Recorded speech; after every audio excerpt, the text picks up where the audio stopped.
Hello दोस्तों, स्वागत है आपका अपने YouTube चैनल मोटिवेपी स्टडी पर। रेलवे ग्रुप डी में लेटेस्ट पैटर्न पर अब तक पूछे गए साइंस के सभी प्रश्नों को हम लोग चैप्टर वाइज स्टडी कर रहे हैं। तो एक चैप्टर हम समाप्त कर चुके हैं, लाइट एंड ऑप्टिक्स यानी प्रकाश एवं प्रकाशिकी। दूसरा चैप्टर हम लोग पढ़ रहे हैं मापक यानी कि मात्रक। इसमें मापन और मापक यंत्र है ना, मेजरिंग इंस्ट्रूमेंट और मापन, मतलब सभी इसमें जितने भी आ रहा है सभी इसका स्टडी कर रहे हैं। ठीक है, तो इसमें हम लोग अभी तक क्लास 12 तक पढ़ चुके हैं। ये क्लास 13 यानी क्लास 13 है ये ग्रुप डी साइंस का। ठीक है, तो चलिए शुरू करते हैं।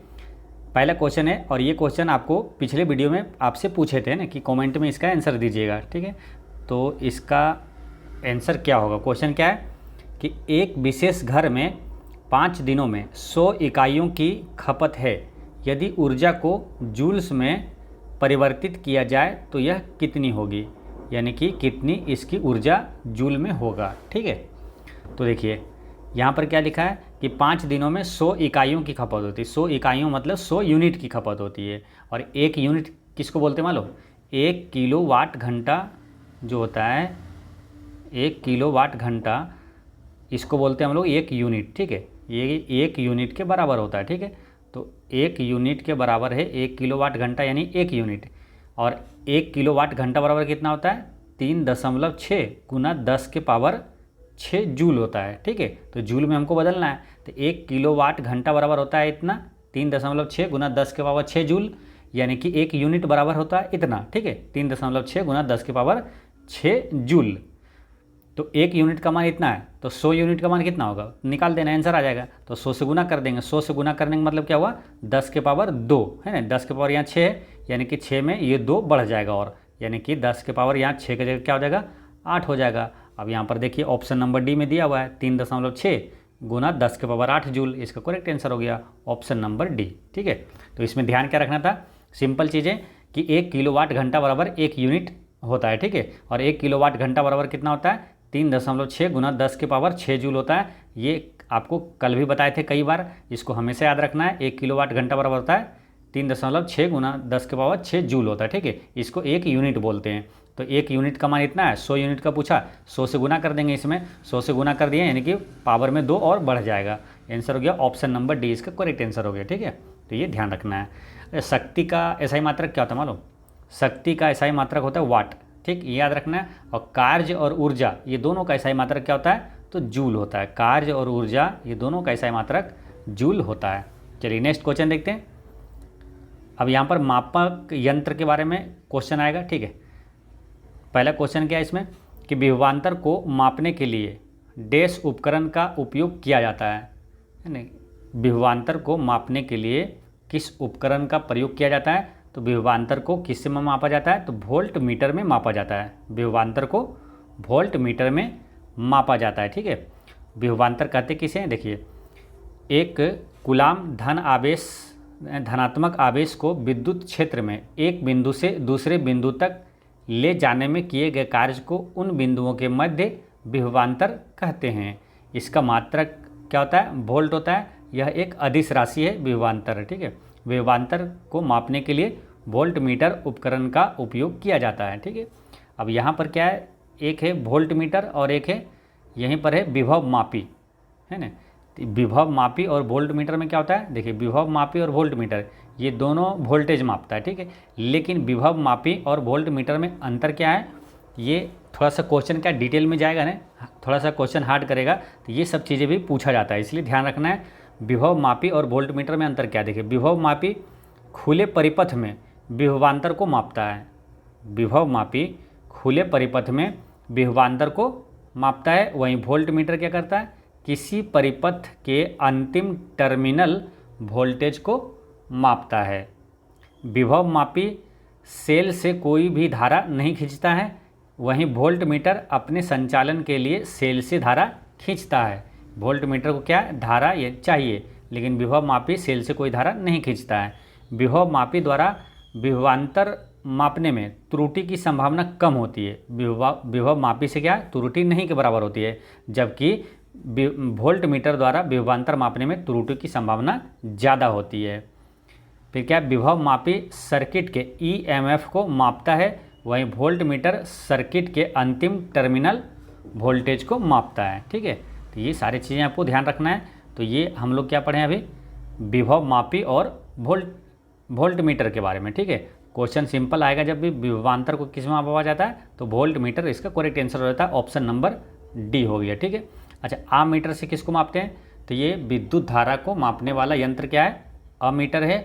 और गैल्वेनोमीटर क्या है, तो गैल्वेनोमीटर एक उपकरण है जिसका उपयोग विद्युत धारा का पता लगाने के लिए किया जाता है ना। गैल्वेनोमीटर से क्या है, विद्युत धारा का पता, यानी कि इससे क्या है, विद्युत धारा की दिशा भी बता सकते हैं और परिमाण भी। ठीक है, लेकिन देखिए अमीटर और गैल्वेनोमीटर में क्या अंतर होता है, मुख्य रूप से अंतर क्या है, देखिए अमीटर जो है ये केवल धारा का परिमाण बताता है, अमीटर जो है केवल धारा का परिमाण बताता है, जबकि गैल्वेनोमीटर जो है ये धारा की दिशा और परिमाण दोनों बताता है गैल्वेनोमीटर। ठीक है, तो ये चारों के बारे में आप जान गए। चलिए नेक्स्ट देखते हैं, विभवांतर को, यही क्वेश्चन देखिए पूछा गया है। देखिए ये क्वेश्चन कब पूछा गया है, देखिए 8 अक्टूबर 2018 को सेकेंड शिफ्ट में पूछा गया। ठीक है, सेम क्वेश्चन यही आपको पूछा गया था फर्स्ट शिफ्ट में, यानी कि सेम क्वेश्चन फर्स्ट शिफ्ट में जो पूछा गया था वही सेकेंड शिफ्ट में पूछ लिया गया था। ठीक है, तो कई क्वेश्चन ऐसा होता है, अभी भी जो आपका जो कि रेलवे टेक्नीशियन का एग्ज़ाम हुआ है तो उसमें भी देखा गया है कि जो फर्स्ट शिफ्ट में क्वेश्चन है वो सेकंड शिफ्ट में पूछ लिएगा, फिर 2 दिन के बाद वही क्वेश्चन पूछ लिएगा। तो ऐसे भी होता है, कुछ क्वेश्चन रिपीट हो जाता है। ठीक है, तो ये चीज़ें भी ध्यान रखना है, इंपॉर्टेंट क्वेश्चन क्या है, रिपीट भी होता है। सेम क्वेश्चन वही पूछ दिया गया कि विभवांतर को मापने के लिए किस उपकरण का उपयोग किया जाता है, तो वोल्ट मीटर का उपयोग किया जाता है। इसका करेक्ट आंसर हो गया ऑप्शन नंबर डी हो गया, वोल्ट मीटर। ठीक है, बाकी चीज़ें ये सब बता दिए। अमीटर से क्या विद्युत धारा मापा जाता है, गैल्वेनोमीटर में क्या है विद्युत धारा का दिशा और परिमाण दोनों मापा जाता है। विभव मापी क्या है, और वोल्ट मीटर में अंतर बता दिए थे क्या, विभव मापी जो है इसमें क्या त्रुटियां नहीं के बराबर होती है इससे मापने में, और वोल्ट मीटर से त्रुटि की संभावना होती है। ठीक है, और ये विभव मापी जो है क्या बताए थे, खुले परिपथ में विभवांतर को मापता है विभव मापी, और वहीं वोल्ट मीटर क्या किसी परिपथ के अंतिम टर्मिनल वोल्टेज को मापता है। चलिए नेक्स्ट क्वेश्चन देखते हैं,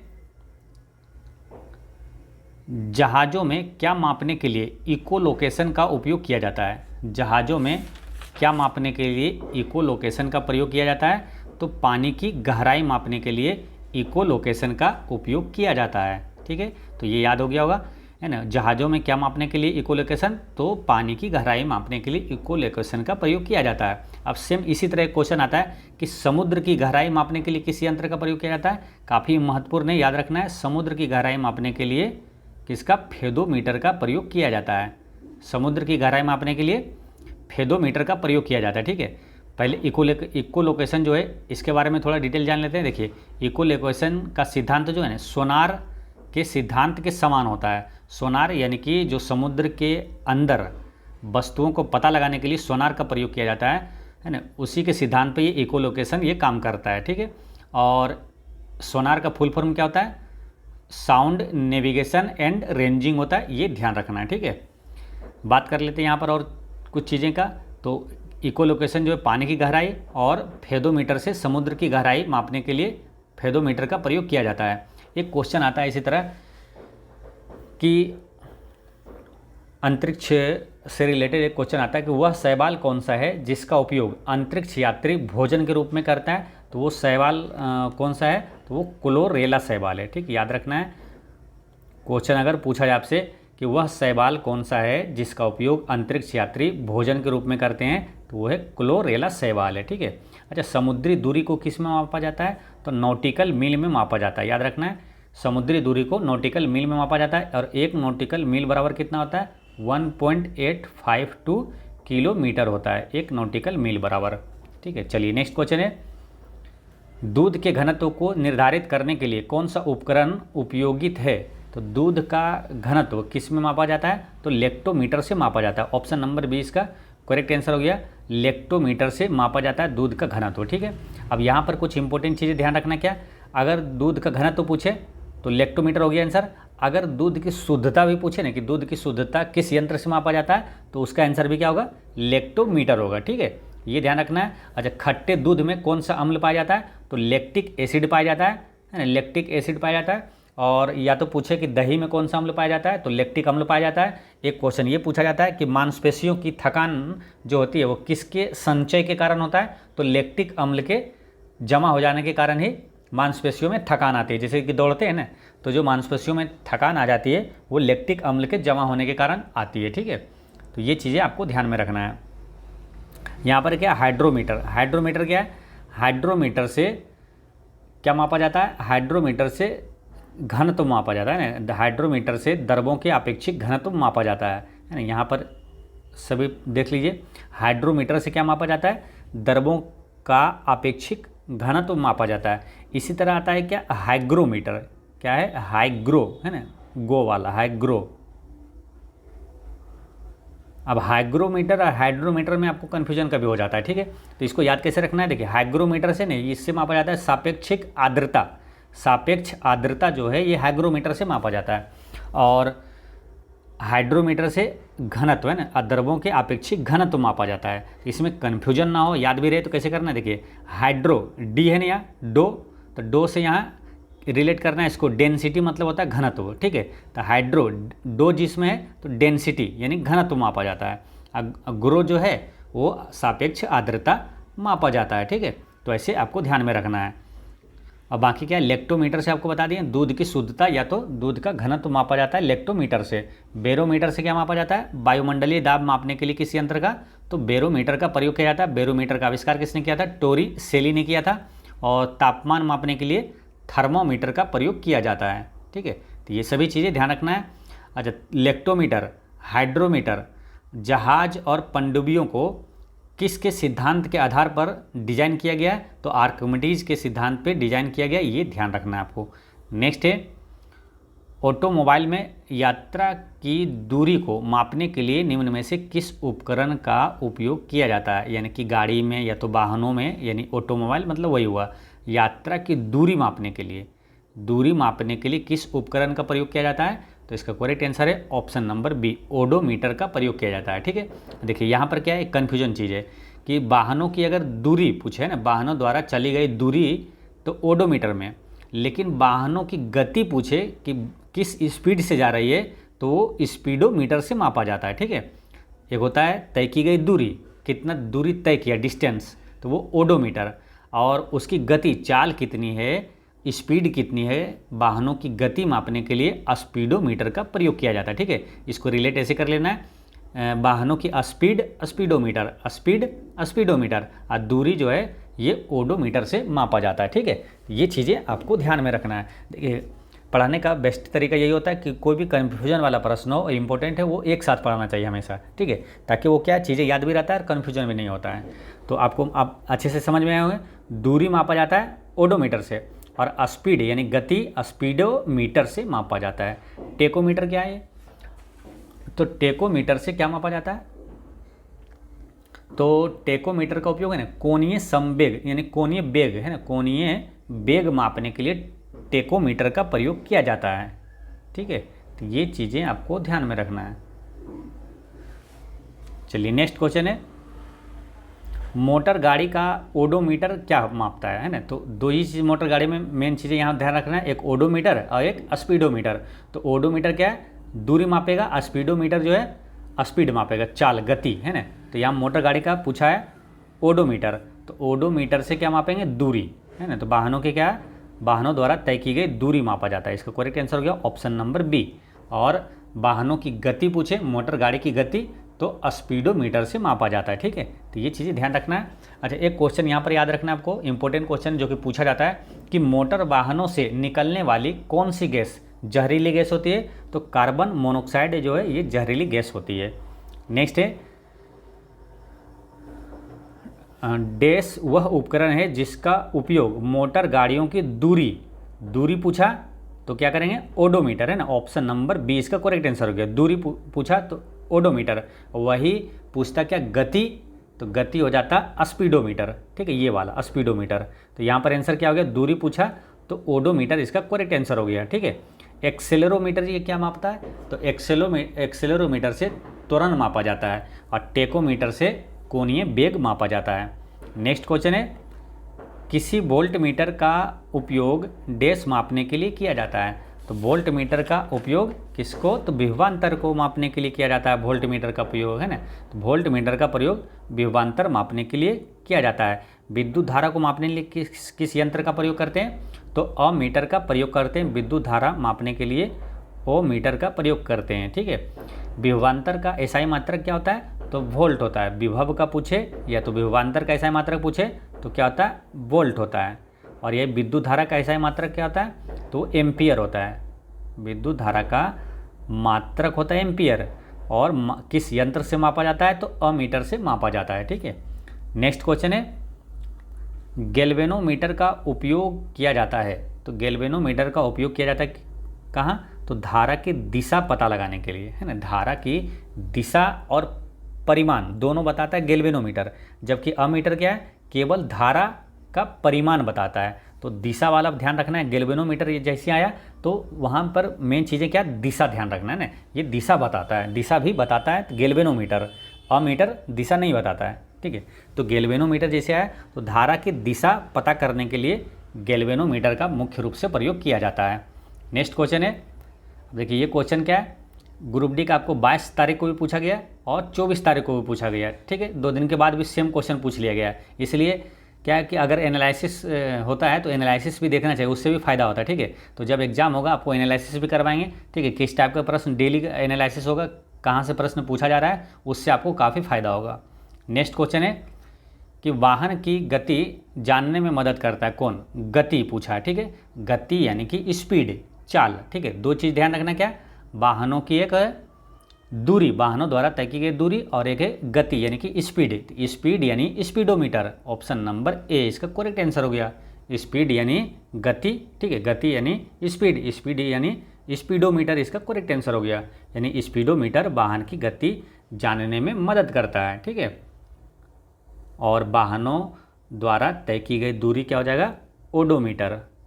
ठीक है, वोल्ट मीटर क्या है, तो वोल्ट मीटर से विभवांतर मापा जाता है। लेक्टोमीटर से दूध की शुद्धता और घनत्व मापा जाता है। नेक्स्ट क्वेश्चन है कि डैश इकोलोकेशन का एक प्रकार है। तो इकोलोकेशन क्या है, जहाज़ों द्वारा जो कि पानी की गहराई मापने के लिए किया जाता है। उसी तरह एक है क्या, सोनार है ना, जो कि समुद्र की गहराई मापने, समुद्र का जो है अंदर वस्तुओं को पता लगाने के लिए सोनार का प्रयोग किया जाता है। तो वही चीज़ पूछा है कि डैश इकोलोकेशन का एक प्रकार है।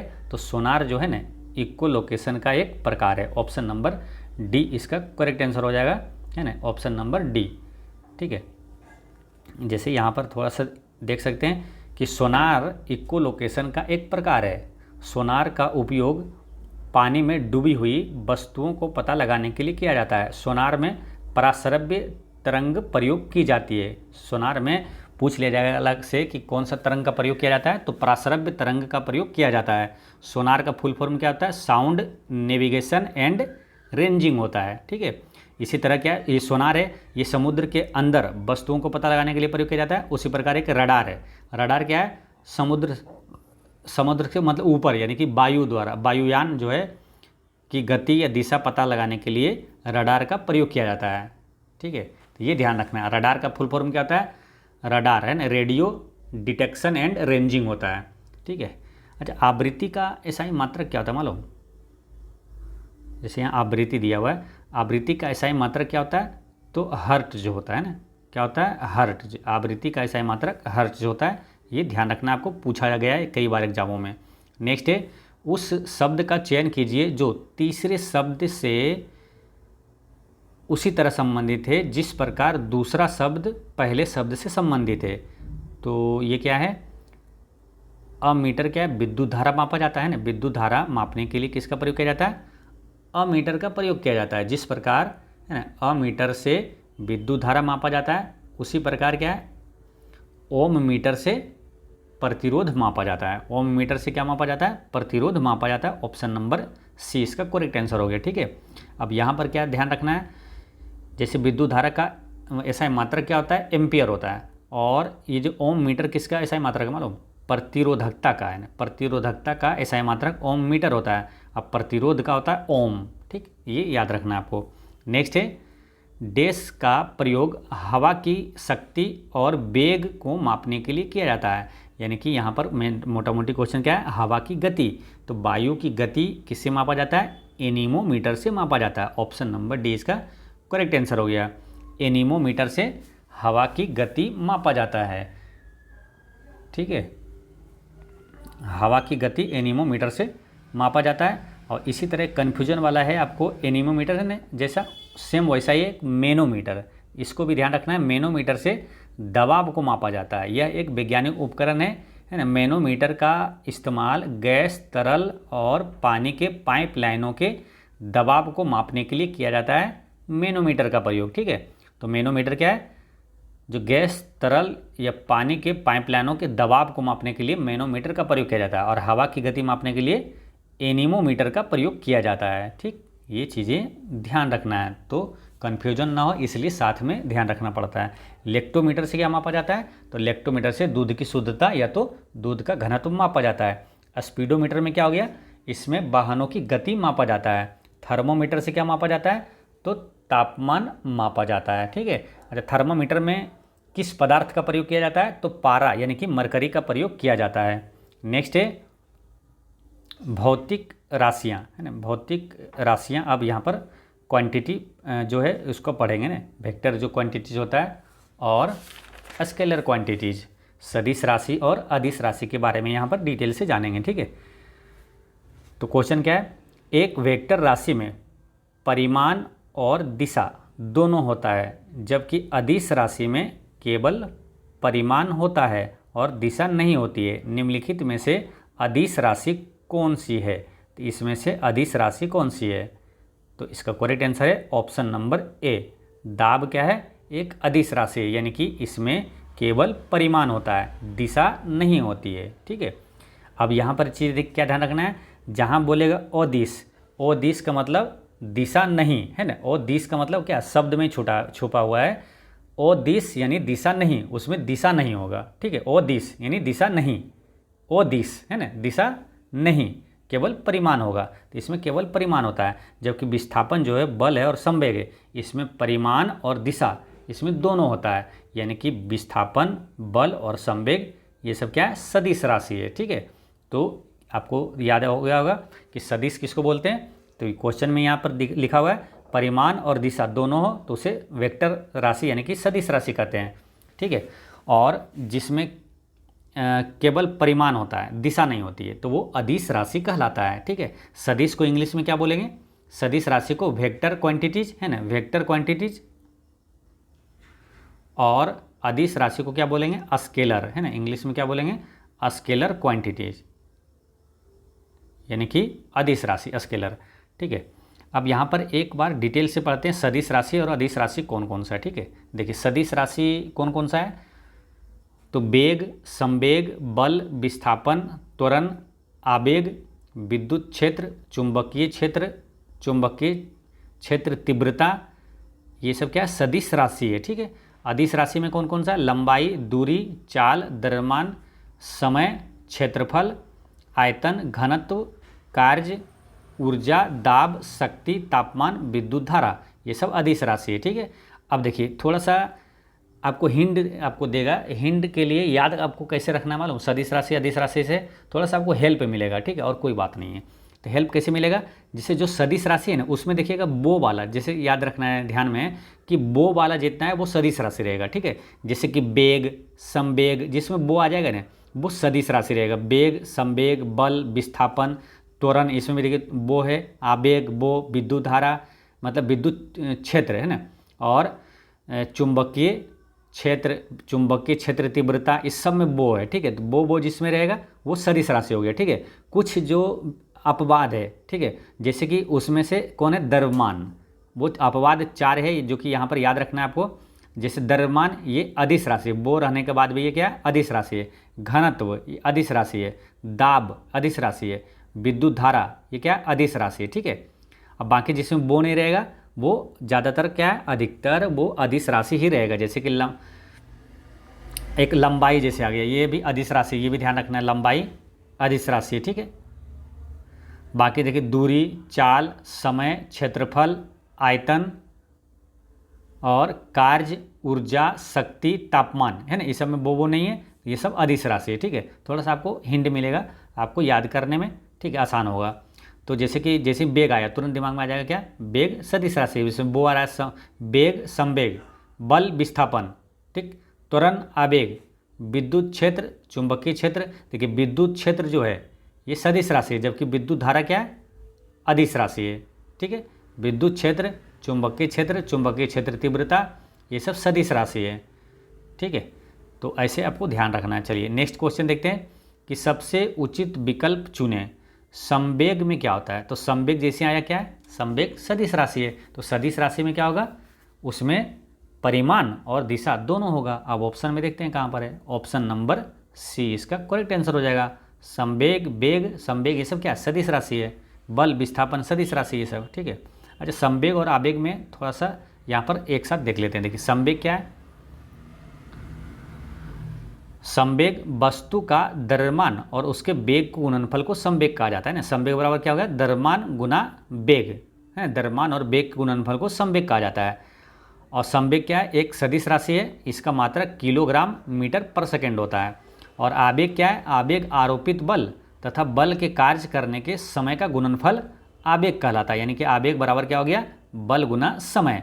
और आवेग भी क्या है, एक सदिश राशि है और इसका मात्रक भी किलोग्राम मीटर पर सेकेंड होता है। यानी कि दोनों का जो मात्रक होता है सेम होता है ना, केजी मीटर पर सेकेंड होता है। दोनों संवेग और आवेग दोनों का ऐसा मात्रक बराबर होता है। ठीक है, एक ही होता है। ठीक है, तो ये आपको ध्यान में रखना है। चलिए नेक्स्ट क्वेश्चन है, निम्नलिखित में से किस जोड़े की दिशा हमेशा एक समान होती है। किस जोड़े की दिशा हमेशा एक समान होती है, तो इसका करेक्ट आंसर है ऑप्शन नंबर बी, बल और त्वरण। देखिए बल बराबर क्या होता है, बल बराबर होता है द्रव्यमान गुना त्वरण। ठीक है, इसलिए क्या है कि बल और त्वरण का दिशा जो है हमेशा समान होती है। इसका करेक्ट आंसर हो गया ऑप्शन नंबर बी, बल और त्वरण। ठीक है, बल का ऐसा ही मात्रा क्या होता है मालूम, न्यूटन, और एम जो है द्रव्यमान का किलोग्राम, और त्वरण का क्या होता है मीटर प्रति सेकेंड स्क्वायर। ठीक है, तो ये चीज़ें ध्यान रखना है। नेक्स्ट क्वेश्चन क्या है ना, यहाँ पर एक बार देख सकते हैं फिर वही चीज़ें कि बल और त्वरण की दिशा हमेशा एक समान होती है। जिन भौतिक राशियों में परिमाण और दिशा दोनों नियत होती है उसे क्या सदिश राशि बोलते हैं। जैसे बल त्वरण वेग संवेग है ना, ये सब क्या सदिश राशि है। जिन भौतिक राशियों में सिर्फ परिमाण की आवश्यकता होती है, दिशा की नहीं, यानी दिशा नहीं होती है, उसे अदिश राशि कहा जाता है। जैसे चाल, दूरी, द्रव्यमान, आयतन, ये सब क्या अदिश राशि है। नेक्स्ट क्वेश्चन है कि कुछ राशियों में भौतिक गुण को दर्शाने के लिए उनके परिमाण के साथ दिशा भी निर्दिष्ट की जाती है। इस प्रकार की भौतिक राशि को डैश कहा जाता है। यानी कि परिमाण के साथ दिशा भी, तो वो क्या कहलाएगा, सदिश राशि कहलाएगा। ठीक है, दिशा नहीं होगा तो अदिश राशि कहलाएगा। तो यहाँ पर सदिश राशि ऑप्शन नंबर ए इसका करेक्ट आंसर हो जाएगा। ठीक है, सदिश राशि किसको बोलते हैं, सदिश राशि कौन कौन सी, एक बार फिर समझिए, वेग संवेग, बल विस्थापन, त्वरण आवेग, विद्युत क्षेत्र चुंबकीय क्षेत्र तीव्रता, ये सब सदिश राशि है। अदिश राशि में क्या, लंबाई, दूरी, चाल, द्रव्यमान, समय, क्षेत्रफल, आयतन, घनत्व, कार्य, ऊर्जा, दाब, शक्ति, तापमान, विद्युत धारा, ये सब सदिश अदिश राशि है ना, ये सब क्या अदिश राशि है। नेक्स्ट क्वेश्चन है कि निम्न में से किस में दिशा और परिमाण दोनों होता है। दिशा और परिमाण दोनों यानी कि सदिश राशि। ठीक है, दिशा भी है यानी कि सदिश राशि, तो इसमें से कौन सा हो जाएगा सदिश, संवेग है ना, वो जिसमें आएगा पहले ध्यान देना, संवेग, वेग संवेग, बल विस्थापन, ये सब क्या है सदिश राशि है। तो यहाँ पर दोनों चीज़ें सदिश राशि में होगी। ऑप्शन नंबर सी इसका करेक्ट आंसर हो गया। यानी कि इसमें परिमाण और दिशा दोनों है, जबकि द्रव्यमान, दूरी और चाल, इसमें क्या है परिमाण है लेकिन दिशा नहीं है। तो ये सब क्या है अदिश राशि है। द्रव्यमान, दूरी, चाल क्या है, ये अदिश राशि है।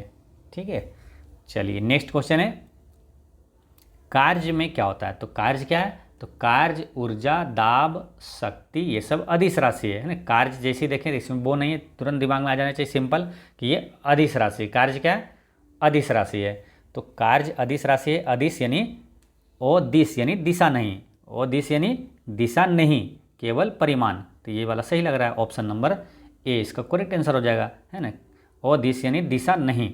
ठीक है, तो ऑप्शन नंबर ए ही इसका करेक्ट आंसर हो गया। नेक्स्ट देखते हैं, अब आया दूसरा आपका यांत्रिकी, है ना, यानी कि दूसरा चैप्टर, यानी कि एक तो चैप्टर आपका लाइट एंड ऑप्टिक्स समाप्त हो चुका है, दूसरा में था क्या है, अब मतलब वो पहले आपको समाप्त कर दें इसलिए क्योंकि उसमें ज़्यादा प्रश्न पूछा गया था, ठीक है। फिर आपको अब यांत्रिकी यहाँ से शुरू होता है ना, मैकेनिक्स। मैकेनिक्स में भी पार्ट 1 में क्या है, कार्य है ना, वर्क के बारे में यहाँ पर पढ़ेंगे, ठीक है। जैसे कि एक पोर्टर ज़मीन से 12 केजी सामान उठाता है और उसे ज़मीन से 1.5 मीटर ऊपर अपने सिर पर रखता है, सामान पर उसके द्वारा किए गए कार्य की गणना करें, ठीक है। तो कार्य बराबर एक क्या होता है, बल गुना विस्थापन, ठीक है। और एक कार्य जो कि गुरुत्वीय त्वरण द्वारा लगता है, गुरुत्वीय त्वरण की दिशा में यानी गुरुत्वीय बल द्वारा जो कार्य लगता है उसका सूत्र क्या होता है, mgh होता है, ठीक है। जैसे यहाँ गुरुत्वीय त्वरण दे दिया g, है ना, और ऊंचाई दे दिया और द्रव्यमान दे दिया, तो ये कौन सा सूत्र लगाएंगे, mgh वाला लगाएंगे, ठीक है। दो फॉर्मूला हो जाता है कार्य का, तो एक तो होता है क्या, बल गुना विस्थापन, है ना, बल गुना विस्थापन, ठीक है। लेकिन यहाँ g दे दे, है ना, गुरुत्वीय त्वरण दे दिया आपको, द्रव्यमान दे दिया और ऊंचाई दे दिया, तो mgh वाला फॉर्मूला लगा देंगे, ठीक है। तो यहाँ पर सिंपल चीज़ें हैं, किया गया कार्य क्या होगा, mgh, m कितना है 12, है ना, द्रव्यमान यहाँ पर 12, और g का मान कितना है 10, और h कितना है, ऊंचाई कितना, ऊंचाई ज़मीन से 1.5 मीटर, है ना, तो ऊंचाई क्या होगा 1.5।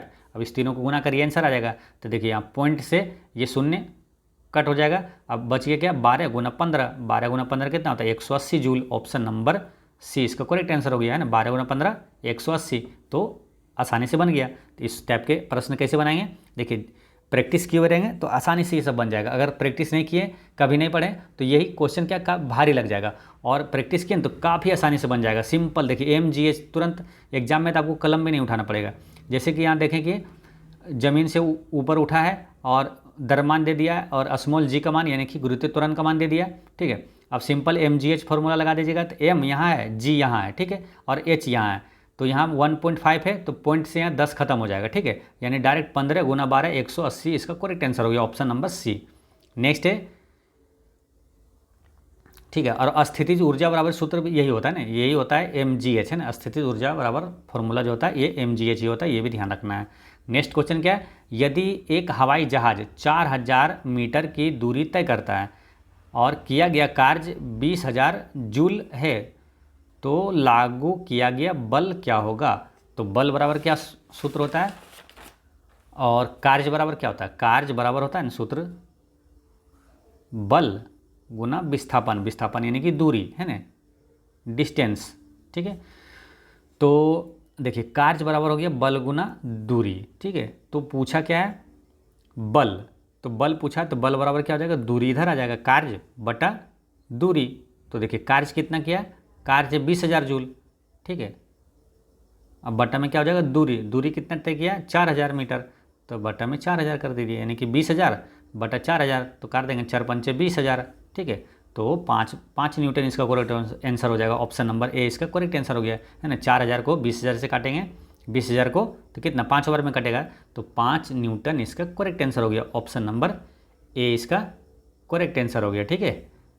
तो ऐसे आसानी से आप बना सकते हैं। अब इसको क्या एक बार बना लिए तो अब आसानी से बन जाएगा। बल बराबर जैसे पूछा बल, तो क्या होगा कार्य बटा दूरी, यानी कि 20,000 को 4000 से काटिए, 5 बार में काटिए, ऑप्शन नंबर ए इसका करेक्ट आंसर हो गया, ठीक है। चलिए नेक्स्ट है, जमीन के ऊपर एक बिंदु पर किसी वस्तु की गुरुत्वीय स्थिति ऊर्जा डैश में किए गए कार्यों के रूप में को परिभाषित किया जाता है। तो देखिए जमीन के ऊपर एक बिंदु पर किसी वस्तु के गुरुत्वीय स्थितिज ऊर्जा, इसे गुरुत्वाकर्षण के विपरीत जमीन से उस बिंदु पर उठाने में किए गए कार्य के रूप में परिभाषित किया जाता है, ठीक है। एक बार फिर समझिए, देखिए जमीन के ऊपर एक बिंदु पर किसी वस्तु की गुरुत्वीय स्थिति ऊर्जा, इसे गुरुत्वाकर्षण के विपरीत जमीन से उस बिंदु पर उठाने में किए गए कार्य के रूप में परिभाषित किया जाता है, ऑप्शन नंबर ए इसका करेक्ट आंसर हो गया, ठीक है। और स्थितिज ऊर्जा बराबर यहाँ सूत्र क्या हो जाएगा, mgh हो जाएगा। ठीक, तो ये याद रखना है। नेक्स्ट है 1 kg की एक वस्तु को 10 मीटर की ऊंचाई तक उठाया गया है, उठाया जाता है, और गुरुत्व बल द्वारा किया गया कार्य क्या होगा, गुरुत्व बल द्वारा किया गया कार्य क्या होगा। ठीक है, गुरुत्व बल किसको बोलते हैं, जो जमीन की ओर है ना, पृथ्वी की ओर खींचती है, गुरुत्व बल हो गया। और ये जो उठाया गया है, ये उठाया कहाँ, जमीन से ऊपर है ना, ऊंचाई तक उठाया गया, यानी कि ऊपर उठाया गया है। ठीक है, विपरीत उठाया गया है। अब तो यहाँ सिंपल चीज़ें क्या निकाल देना है, किया गया कार्य क्या होगा, गुरुत्व बल द्वारा किया गया कार्य बराबर सूत्र क्या होता है, mgh होता है। ठीक है, mgh, तो mgh लगा देंगे सूत्र। m क्या है, 1 है ना, 1 kg, g का मान क्या है 9.8 है, और h कितना है 10 मीटर है। ठीक है, अब इसको गुना करिए, आंसर आ जाएगा। ठीक है, तो एक का कोई मतलब ही नहीं है, तो 9.8 है, 10 से गुना करेंगे तो पॉइंट से ये 10 कट जाएगा, तो ये कितना हो गया 98। ठीक है, आंसर क्या हो जाएगा 98। अब 98 दो जगह है, एक यहाँ भी है, एक यहाँ भी है, तो कौन सा होगा, माइनस वाला होगा। क्यों, क्योंकि देखिए विस्थापन अगर बल की दिशा के विपरीत होता है तो बल का दिशा जो है ना, बल का किधर लग रहा है, गुरुत्वाकर्षण जो बल है वो नीचे की ओर लग रहा है। ठीक है, नीचे खींच रहा है, और विस्थापन किधर हो रहा है, ऊपर है ना, ऊंचाई पर उठा रहा है, ऊपर, ये विस्थापन ऊपर, यानी कि विस्थापन बल की दिशा के विपरीत होता है तो कार्य क्या होता है, ऋणात्मक होती है। तो ऑप्शन नंबर डी इसका करेक्ट आंसर हो जाएगा। ठीक है, तो ये ध्यान रखना है। नेक्स्ट है कि एक कुली जमीन से 20 kg का सामान उठाता है और उसे जमीन से 2 मीटर ऊपर अपने सर पर रखता है। सामान पर उसके द्वारा किए गए काम की गणना करें। फिर वही बात होगी क्या, mgh है ना, गुरुत्वीय त्वरण द्वारा जो किया गया कार्य क्या होगा, mgh हो जाएगा। तो m का मान दिया हुआ है 20 है ना, यहाँ दिया हुआ है आपका 20 kg। m मतलब क्या होता है, मास यानी कि द्रव्यमान है ना, तो 20 kg दिया हुआ है। g का मान कितना दिया हुआ है, g का मान अगर यहाँ दिया हुआ है ना 10 दिया हुआ है, और h कितना है 2 मीटर। अब इसको गुना करिए, आंसर आ जाएगा। ठीक है, 2 दूनी 4 और 2 शून्य, यानी कि 400 जूल है ना, 400 इसका करेक्ट आंसर हो जाएगा। ऑप्शन नंबर सी इसका करेक्ट आंसर हो गया, 400 जूल। ठीक है, कई बार आने आपको ऑप्शन में ना ऐसे भी देता है, 400 दो जगह दे देगा। ठीक है, एक में जूल दे देगा, जे देगा, एक में दूसरा चीज़ देगा। तो इसलिए ध्यान में रखना है, जो इकाई है ये भी ध्यान रखना है कि जे होना चाहिए, यानी कि जूल होना चाहिए ना, क्योंकि कार्य जो है, कार्य का ऐसा मात्रा क्या होता है, जूल होता है, तो जूल में ही आंसर होगा उसका। ठीक है, तो ये चीज़ें आपको ध्यान में रखना है। ठीक है, तो ये चीज़ें समझ गए। इसको बनाना कैसे था, सिंपल है क्या, mgh वाला फॉर्मूला लगा के ये बना देते हैं। ठीक है, तो दोस्तों आज की वीडियो इतना तक ही रहने देते हैं। ठीक है, और एक क्वेश्चन आपसे पूछते हैं, जो कि ये कमेंट में इसका जवाब दीजिएगा। ठीक है, कार्य करने की क्षमता कहलाती है, क्या कहलाती है, कार्य करने की क्षमता क्या कहलाता है। 4 ऑप्शन दिया हुआ है, शक्ति, दाब, ऊर्जा या तो बल। कार्य करने की क्षमता क्या कहलाती है। ठीक है, इसका आंसर कमेंट में दीजिएगा। मिलते हैं नेक्स्ट वीडियो में, पढ़ते रहें, मुस्कुराते रहें। जय हिंद।